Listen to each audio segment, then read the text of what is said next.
Bueno, la retentiva, ¿no? ¿Qué exigencias nos hace la retentiva? Directamente el conocimiento, lógicamente, de los cambios estructurales son la esencia después para que la retentiva tenga coherencia o sea veraz, ¿no?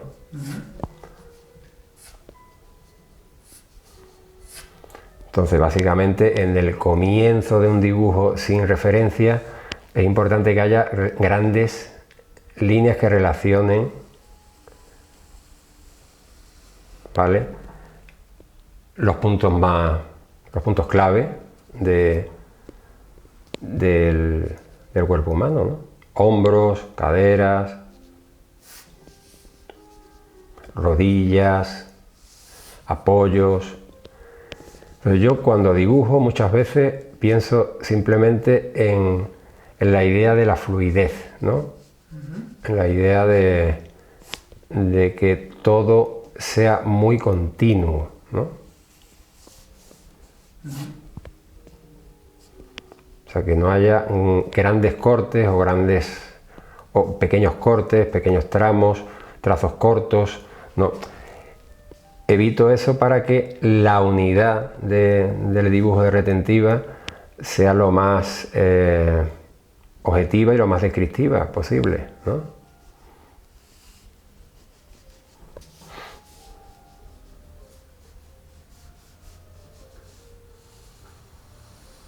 Entonces, por supuesto, es mucho más importante pensar en direcciones siempre en el dibujo de retentiva o en el dibujo dinámico, en el dibujo expresivo, puramente expresivo, que pensar ¿no?, en el hueso o pensar en dónde estaría un músculo, ¿no? En principio son grandes líneas que hablan de perspectiva, líneas que hablan de tensión, líneas que hablan de dirección. Lógicamente, en algún momento tengo que preocuparme de algún elemento, ¿no?, estructural, como en este caso aquí es el omóplato. Si eleva el brazo, lógicamente el omóplato seguirá la tendencia del brazo, ¿no? En el caso del otro brazo, al estar más relajado, no está elevado, pues el omóplato se mantiene casi en reposo, entre comillas. Se estaría por acá, ¿no? Simplemente busco el trapecio, ¿no? Ahora, ya una vez que tengo esas primeras líneas sencillas, recurro a lugares clave desde el punto de vista estructural o de referencia subcutánea, como por ejemplo aquí sería la caja torácica. Sigo la trayectoria de la caja torácica, por ejemplo. Sigo la parte izquierda de la caja torácica, por el otro lado, zasca, ¿no? Sí. Ahora veo redondo. Aquí hay una zona activa que está en contracción, por lo tanto la zona de los oblicuos, la zona de la presión que ejerce la caja torácica sobre la cresta ilíaca, provoca aquí una presión en el oblicuo. De manera que ya de entrada me interesa marcar eso, ¿no? Lo marco. ¿Sí? ¿Qué ocurre en el lado contrario? Que es justamente algo antagónico. O sea, esto es una presión y aquí lo que hay es una extensión, una dilatación. Por lo tanto, hago una línea recta en vez de curva. Aquí la curvo para que haya presión y para que se reconozca la zona activa, y aquí rompo la dirección, simplemente, ya está, en una línea recta, más fría, ¿no? Vengo acá, busco la línea de la nalga, que la reubico y hago la transición de lo que sería el oblicuo al muslo, que hay una transición que corresponde al tensor, ¿no?, de la fascia lata, que hace zas y llega ahí, ¿no? Rodilla, ¿ok? En algún momento tengo que pensar en presiones, ¿no? También, si aquí hay una presión, lógicamente en el apoyo, ¿vale?, no es una presión, es una presión que sale de la gravedad, no sale de la presión de dos estructuras, pero es importante para que haya peso en el dibujo. El peso es esencial en dibujo del natural y por supuesto es esencial en el dibujo de retentiva, como es lógico, porque al fin y al cabo el dibujo de retentiva es una conclusión del ejercicio del dibujo del natural, claro. ¿Qué da la retentiva? Que no nos da el dibujo con modelo real. Pues nos permite libertades y nos permite avanzar en la expresión digamos, de nuestra propuesta, ¿no?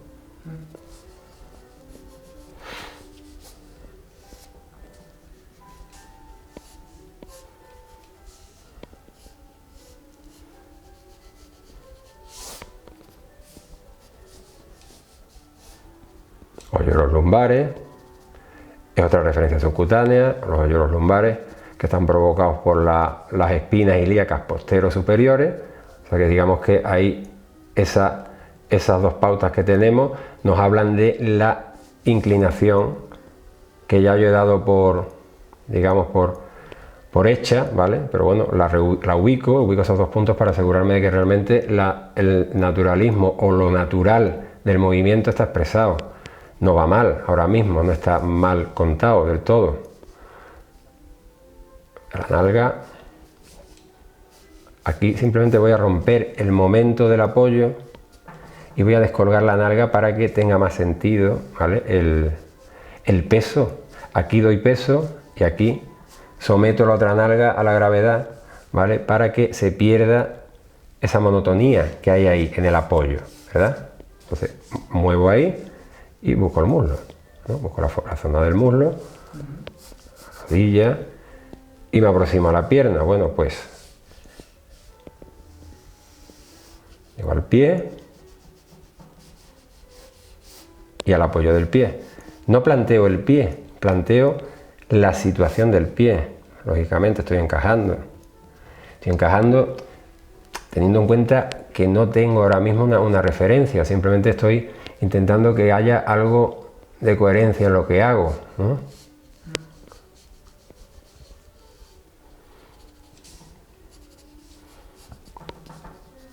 La pierna, pues he decidido llevar la pierna hacia afuera. Lógicamente el dibujo es decisión, indecisión, es cambio, es error, es acierto, o sea, digamos es como la vida misma, ¿no? Entonces lo mismo lo cambio, pero bueno, voy a intentar ver si realmente me funciona o sale fuera y no cuadra. Cierro, me lo llevo, ¿vale? Y relaciono con la nalga.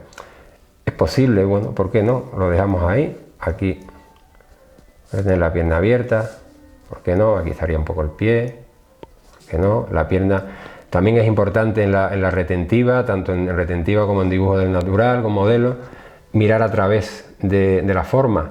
Si yo planteo esa pierna y quiero ver hasta qué punto es coherente, puedo relacionarla dentro de lo que ya tengo planteado. O sea, yo aquí puedo bajarme una línea simplemente de ubicación para ver si esto realmente es lógico. Bueno, pues mira, no es excesivamente erróneo, o sea, puede ser lógico, ¿no? No se ve fuera.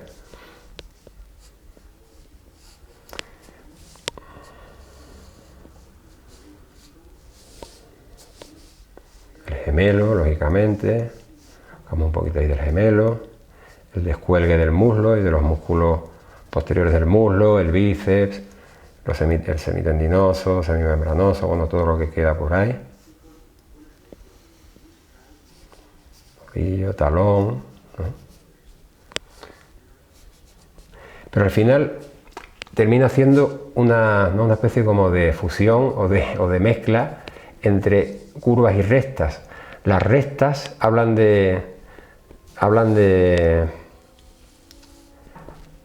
digamos de dilataciones musculares o de separaciones estructurales, y las curvas, ¿vale? Cuando yo muchas veces planteo las curvas, lo que intento es que la curva hable justamente de lo contrario, de la aproximación entre una estructura y otra, por presión, o sea, es lógica, es obvio, pero bueno, esa pierna se extiende, o sea, esa pierna se separa, por lo tanto yo aquí rompo una línea, rompo un trazo recto, hago un trazo recto, y aquí justamente hago lo contrario, que es donde está esa acumulación por presión de la caja torácica sobre las crestas ilíacas, acá, ¿no?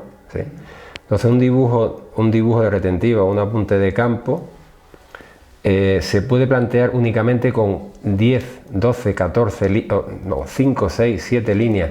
No es necesario caer en la retórica o caer en el exceso de información, porque a veces se pierde justamente la frescura, siempre y cuando la intención sea que el dibujo tenga dinámica, ¿no?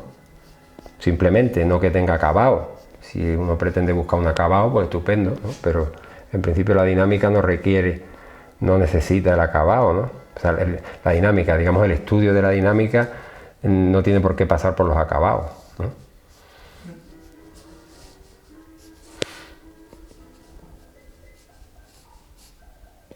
Bueno, ya de todas formas lo que yo vaya ahora mismo planteando sobre este dibujo son añadiduras. A mí lo que me interesa realmente es que se entienda esto que hay ahora, ¿no? Más o menos, o que haya una información suficiente con lo que tengo hecho como para explicar eso, las tensiones, ¿no? La fluidez que puede tener el cuerpo por la disposición que presentan las estructuras, pero podemos seguir. De hecho voy a seguir ubicando elementos, digamos, masas musculares y elementos de presión, ¿vale? Para que gane un poquito simplemente el dibujo, pero ya valdría más o menos, o sea, sería más o menos un dibujo válido, más o menos de dinámica esencial, ¿no? Pero lo importante de este dibujo no está en lo que estoy haciendo ahora, está en esas primeras líneas que he planteado, esta de acá, ¿vale? Esta de acá, la línea, lógicamente, de la columna con el quiebro, que corresponde a la pelvis, por ejemplo, o a la situación del sacro, más bien, ¿no? Ahora desde acá tendremos el deltoide. Esa línea que he trazado simplemente me hacía la trayectoria del muslo, aunque ya yo después he rectificado, lógicamente, y le he dado el volumen al cuádriceps para que la presión que ejerce el muslo sobre el asiento se entienda, ¿no? Gracias a esa curva. Sí, ¿no? O sea que sería una presión, sería un volumen provocado también por una presión, igual que el de la nalga, ¿no? Esto es diferente, esto es por la presión, como hemos hablado antes, por la presión de caja torácica y de pelvis, y este está provocado justamente por la presión del apoyo, no por presiones internas, sino por presiones externas, que eso ya se hablará, ¿no? Bueno, pues ahora simplemente voy a intentar recoger en alguna zona límites musculares, ¿vale? Realmente lo complicado del estudio de las masas musculares no es saber dónde están ubicados los músculos, sino realmente pensar en cómo actúa el músculo condicionado, insisto, por la dinámica estructural, la dinámica del esqueleto estructural, ¿vale? Entonces yo ahora mismo me vengo acá, a esa zona, y pienso, el trapecio, que tiene este recorrido aproximadamente, tiene un comportamiento completamente diferente aquí, en esta zona, con respecto a esta, ¿no? Por lo tanto, voy a hacer la diferencia. Aquí hay una presión, por lo tanto el trapecio, ahora mismo, bueno, yo le voy a hacer ahí esa curva que me habla de esa presión. Y al mismo tiempo me lo llevo acá, lógicamente. Si yo ahora mismo tuviera un modelo del natural y pudiera, si le pidiera que adoptase esta pose, encontraría soluciones. Pero no, yo lo que pretendo justamente es lo contrario. En este dibujo es primero verlo y después reconocerlo. ¿Por qué? Porque la retentiva es el mejor arma que tiene un dibujante para afianzar conocimientos, ¿no? Y sobre todo para dar pasos expresivos en su tratamiento del dibujo, ¿no? Entonces aquí tengo esa presión, aquí tengo de nuevo el trapecio que bajaría desde el omóplato hasta el final prácticamente de la caja torácica, que andaría por acá, ¿no? Entonces busco ahí, trapecio, bajo, ¿ok? Y ahora empiezo también a pensar en las presiones que hay aquí.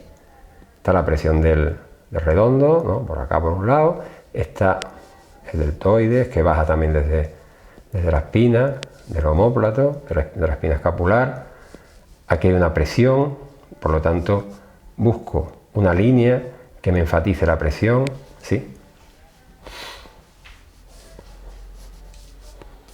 Bueno, ahora ya es la parte, digamos, de disfrute, ¿no? O sea, una vez que ves que la esencia de la pose está, el resto es disfrute, lógicamente. O sea, ahora los errores son menos, digamos, son más fácilmente rectificables, porque hay una unidad, hay un conjunto, hay un sentido compositivo en el dibujo. De manera que si fallo no me preocupa tanto como al principio, ¿eh?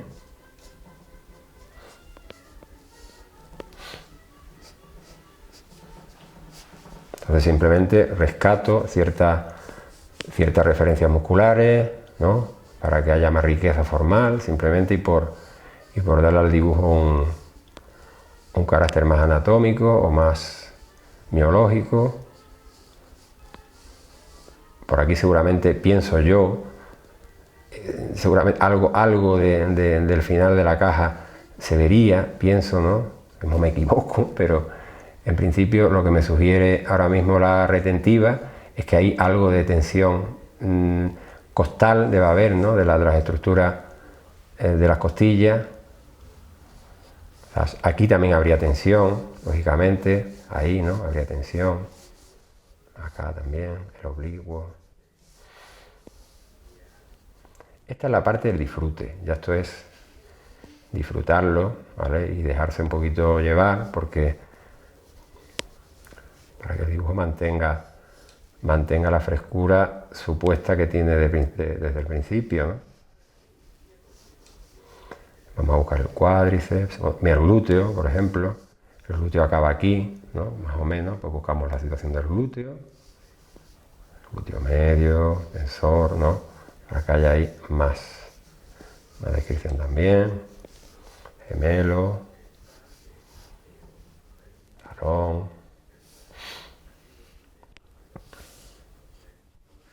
Pues nada, ya disfrutando, ¿no?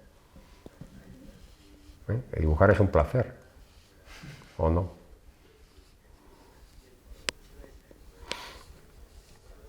Siempre es importante, yo cuando trabajo la retentiva, cuando trabajo con modelo, el modelo impone una pauta, ¿no?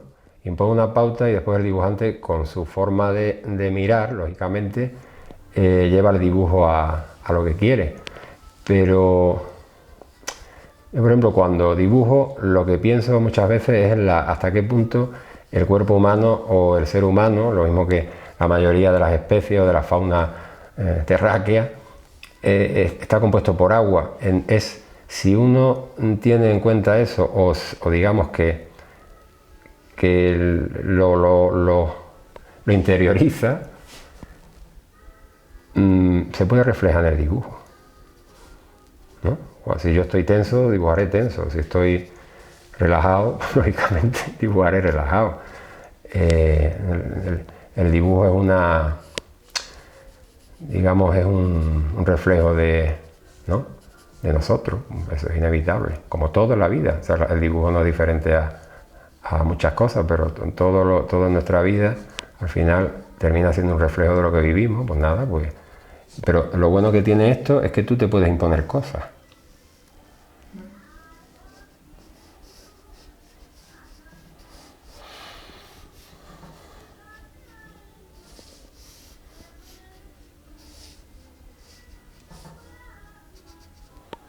Aquí, por ejemplo, siempre, en esta zona de acá siempre hay como un cambio que es muy conflictivo, porque está la cavidad poplitea, ahí, ese hueco, y aquí están los músculos posteriores del muslo, pero aquí siempre se hace como un huequito, un cambio de plano que es muy conflictivo, y hay que tener mucho cuidado porque si se va, la pierna no digamos, no funciona como en perspectiva, no funciona el escorzo. Ten en cuenta que estoy trabajando lógicamente sin referencias, entonces se escaparán cosas, se van a escapar cosas, o en todo caso habrá, digamos, habrá lugares que no sean 100% objetivos, pero mi objetivo en el dibujo no es que sea objetivo, es que tenga simplemente expresión y unidad en el conjunto, lo que hemos hablado o lo que he contado antes.